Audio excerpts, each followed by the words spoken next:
Sir మళ్ళీ Hyderabad మరికొంతకాలం common క్యాపిటల్గా ఉండాలని టాక్ నడుస్తుంది ఏపీలో. దాన్ని ఎలా చూడాలంటారు? ఇప్పుడు విడాకులు ఇచ్చిన తర్వాత విడాకులు ఇచ్చిన భార్య మళ్ళీ కనిపిస్తే మళ్ళీ నువ్వు ఇంటికి పట్టుకులాగా ఎట్లుంటుంది? ఒకసారి ఆలోచించండి.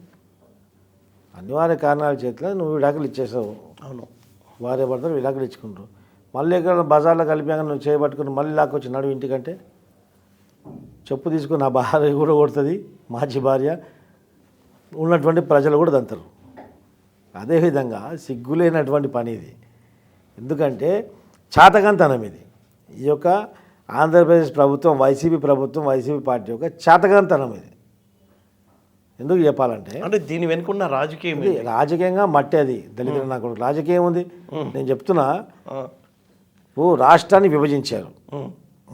అక్కడ ఏమి అధోగతి లేనటువంటి రాష్ట్రాన్ని తీసుకొచ్చి విభజించారు. లోటు బడ్జెట్లో ఉన్నటువంటి జీతభత్యాలకు డబ్బులు లేనటువంటి పరిస్థితుల్లో రాష్ట్రం వీడికొట్టి పడేశారు. అప్పుడు ముఖ్యమంత్రి గారు చంద్రబాబు నాయుడు ముఖ్యమంత్రి అయ్యారు. అయిన తర్వాత ఆయన ఒక భవ్యమైనటువంటి రాజధాని రూపకల్పన చేశారు. ల్యాండ్ సేకరించారు రైతుల నుంచి, వాళ్ళకు ఒక ఒప్పందం చేశారు. ఏ ఒక చిన్న స్కామ్ జరగకుండా దాంట్లో తీసుకొచ్చారు. మొత్తం inner ring road plus metro ఇవన్నీ ఒక భవ్యమైనటువంటి. ఆంధ్రప్రదేశ్ ప్రజలు 2 సార్లు రాజధాని విషయంలో మోసపోయారు.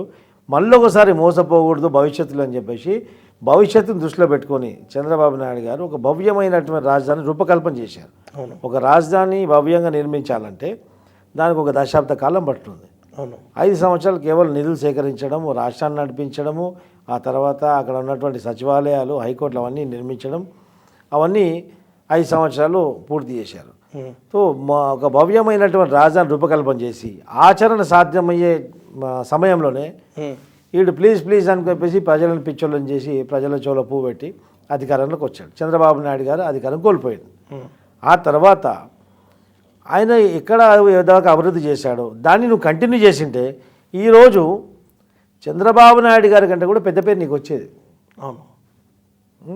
అక్కసుతోటి, ఒక ఓర్వలింతనంతో ఆయన రాజధాని నిర్మాణం చేశాడు కదా, రూపకల్పన చేశాడు కదా, దాన్ని ఏం చేస్తా మొత్తం ముక్కలు చేస్తా. అంటే శాడిజం, ఒక శాడిస్ట్ చేసినటువంటి కార్యక్రమం అది. ఇప్పుడు హైదరాబాద్ మళ్ళీ ఆడడానికి చేసిన కార్యక్రమం ఏంటంటే 3 ముక్కలాగా చేసి 3 రాజధానులు అని చెప్పేసి 3 రాజధానులు చేసాడు. 3 రాజధానులు చేసిండు. 3 రాజధానులు ఏమైనా కట్టినవరా బాయ్? ఒక బాత్రూమ్ కూడా కట్టలే నువ్వు. బిల్డింగుల తర్వాత సంగతి. 3 రాజధానులు అని చెప్పేసి అక్కడ ఇక్కడని కోర్టుకు అక్కడ ఇక్కడ తిరుగుకుంటా మొత్తం కాలయాపన చేసినావు. నీకు మొత్తం పదవి కాలం అయిపోయింది. అవును. ఇప్పుడు దేశవ్యాప్తంగా రాజధాని లేనటువంటి రాష్ట్రం ఏదంటే ఆంధ్రప్రదేశ్ రాష్ట్రం. అవును. ప్రజలు ముఖం మీద ఉమ్మేస్తుర్రు, ఏదరా మా రాజధాని అని చెప్పేసి. రాజధాని కొరకు మా రాజధానిలో ఉన్నటువంటి అమరావతిలో రైతులు ఉద్యమం చేస్తే దేశవ్యాప్తంగా బహుశా 1500 రోజులు సుదీర్ఘ ఉద్యమం చేసినటువంటి ఉద్యమం అది. 1500 రోజు ఉద్యమం చేస్తే వాళ్ళను పేడ్ ఆర్టిస్ట్ అంటావా? అంటే నీ పార్టీలో ఉన్నటువంటి జబర్దస్త్ ఆర్టిస్ట్ లాగా అనుకుంటావా? రోజమ్మలాగా డైమండ్ రాణి లాగా అనుకుంటావా? ప్రజలని గర్భిణీ స్త్రీని కూడా పోలీసులు లాఠీలతో కొట్టి గాయపరిచారు. అలాంటి పరిస్థితి అక్కడ తీసుకొచ్చిండ్రు.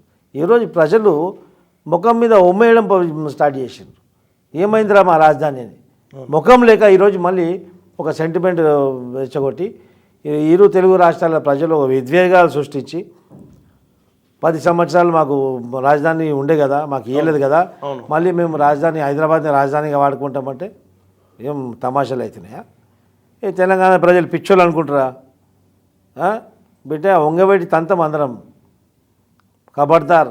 పిచ్చి కూతలు కూస్తే మాత్రం వైసీపీ పార్టీకి పుట్టగదులు లేకుండా చేస్తాం. బీఆర్ఎస్ పార్టీ ఏ విధంగా అయిందో వైసీపీ పార్టీ ఇక్కడి నుంచి తెలంగాణ పొలిమేర దాటి వచ్చి ఇంటికి వచ్చి కొట్టిపోతాం బిడ్డ. ఏమనుకుంటారు కానీ మీకు పరిపాలన చేతగాక మీరు అక్కడ రాజధాని నిర్మాణించే చేతగాక మీరు అక్కడ దొంగతనాలు చేసుకుంటూ, దోపిడీలు చేసుకుంటూ, అరాచకాలు చేసుకుంటూ, మొత్తం రాష్ట్రాన్ని నాశనం పట్టించుకుంటూ ఈరోజు మీకు చేతగాంతనాన్ని మా మీద రుత్తారా? మళ్ళీ పోనీ బెంగళూరులో బతకండి, లేకుంటే పోయి బెంగళూరులో బిచ్చం అడగండి.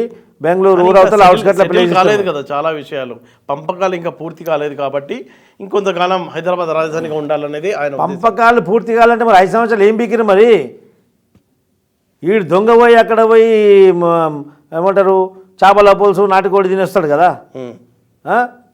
ఆ దుర్మార్గుడు ఇక్కడ వచ్చి మళ్ళీ ఇందరు తినిపోతాడు కదా. లంగా దొంగ ఇద్దరు కలిసి ఉన్నారు కదా. మరి ఎందుకు సెటిల్ మరి చేసుకోవాలి? ఎందుకు సెటిల్ చేసుకోవాలి ఇప్పటిదాకా? 10 కాలం అయిపోయినా నీకు ఇప్పుడు బుద్ధి వచ్చింది అది ఎందుకు పోలే? మరి మనోడు పోతుండే కదా, టోపీ పెట్టుకుని పోతుండే కదా ఆడికి. అవును. ఆడు చేతులు ఒప్పుకుంటే ఇక్కడికి వస్తుండే. నీ చేతులు కూడా ఇక్కడ వాయి, నీ టోపీ ఎక్కడ వాయి? ఏం చేసిరు ఇద్దరు కలిసి? ఇప్పుడు పంపకాలు గుర్తొస్తున్నాయి. ప్రజలు ఇంటికి పంపిస్తుంటే పంపకాలు గుర్తొస్తున్నాయి. ఇప్పుడు మీకు 5 సంవత్సరాలు ఏం చేసిరు? గాడిదలు కాసినారా? తెలంగాణ ప్రజలైతే ఒప్పుకోరంటారు. ఇంకా తంతరు, వంగబెట్టి తంతరు. ఒప్పుకోవడం తర్వాత సంగతి. ఓకే. దమ్ము ధైర్యం వైవి సుబ్బారెడ్డి కానివ్వండి, జగన్మోహన్ రెడ్డి కానివ్వండి, రమ్మనండి హైదరాబాద్కి వచ్చి ఏ సెంటర్లో నిల్చొని ఖాళీ ఒక మాట తీయమని చెప్పండి. హైదరాబాద్ని మళ్ళీ ఆంధ్రప్రదేశ్ రాజధాని మళ్ళీ ఒక 10 సంవత్సరాలు కాదు 10 రోజుల గురించి కూడా మేము ఉపయోగించుకునే పర్మిషన్ మాకు ఇవ్వండి అని చెప్పి అడగండి. ప్రజలు ఊరిన కాదు, అక్కడ నడిపించేటువంటి ఆటో వాళ్ళు, రిక్షా వాళ్ళకి అడగని చెప్పండి. ఆ ఆటో కట్టేసి కొట్టుకుంటూ తిప్పుతారండి ఇద్దరిని.